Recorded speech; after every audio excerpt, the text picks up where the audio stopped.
但是牛肉汤的美味已经全国出名，而且每一间牛肉店所呈现的清汤甲料理滋味无同，所以每一个人落地的美食名单嘛拢无同款，真值得民众一一来品尝。市府来宣传一年一度的国产牛肉节，12月15将伫善化美如场盛大举办，特别提前办记者会。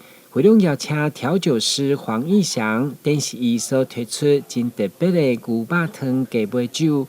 会中也准备真侪牛肉创意料理甲文创的商品，由副秘书长甲民代贵宾共同来宣传，场面热热。国产牛肉赞不赞？其中委托虽然人正伫日本交流，嘛特别录影片，邀请大家到时小酒来交关。12月15日到善化啤酒厂参加，就是爱国产牛，就有机会抽机票、3C，还有家电现金抵用券哦。各项好礼超过500个中奖机会。